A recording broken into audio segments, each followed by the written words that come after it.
les podcasts Web Girondins. Salut, c'est Nico de Web Girondins. Je vous retrouve pour les tops et les flops jusqu'à la fin de la saison en format podcast. Voici aujourd'hui les tops et flops de la rencontre Concarneau-Bordeaux perdue par les Girondins sur le score de 4-2.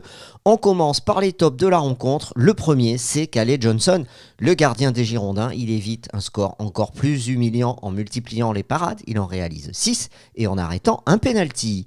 De plus, j'ai beaucoup apprécié le match de Mathias Deshamorin, passeur décisif pour Vipotnik avec une belle transmission. Il ne maîtrise pas malheureusement un geste défensif et se fait exclure à la 30e minute de jeu. Dommage car il avait réalisé une belle demi-heure et montré de belles choses techniquement dans la transmission et dans la profondeur. Il doit maintenant se mettre à niveau du physique attendu en Ligue 2, ce sera pour la saison prochaine. C'est tout pour les tops, on regarde maintenant les flops. Bordeaux qui s'incline chez le 19e de Ligue 2 et il y a des flops. Le premier, c'est Harrison Marcelin. Lenteur du déplacement qui n'est pas compensée par une qualité d'anticipation et de placement. Il est fautif sur le premier but de Concarneau car il est trop lent pour réagir et contrer l'attaquant.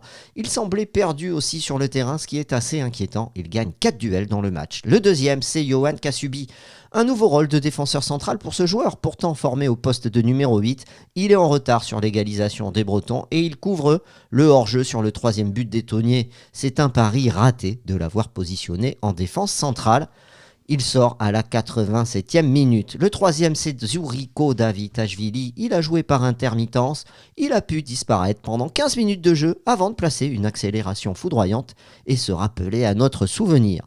L'Euro 2024 qu'il dispute avec la Géorgie semble être déjà dans sa tête et son investissement est finalement très réduit dans cette rencontre. Flop, la condition physique de Zan Vipotnik. Physiquement à la peine après 51 minutes de jeu, il n'aura pas raté pourtant la seule occasion du match qu'il a eu de marquer. Son enchaînement permet à Bordeaux d'ouvrir le score à la 10e minute pour son 10e but de la saison. Il touche seulement 9 petits ballons en 61 minutes de jeu. C'est trop pauvre. Enfin, dernier flop, c'est le coach Albert Riera qui déclarait avant le match qu'il voulait bien gagner à Concarneau et au final il a bien perdu. De retour sur le banc après avoir purgé son match de suspension, Albert Riera a inventé dans cette rencontre. Tout d'abord, avec Yohan Kassubi au poste de défenseur central auprès de Marcelin, pari raté je l'ai déjà dit, puis en positionnant Pedro Diaz milieu défensif, ce qui a complètement fragilisé l'axe de son équipe.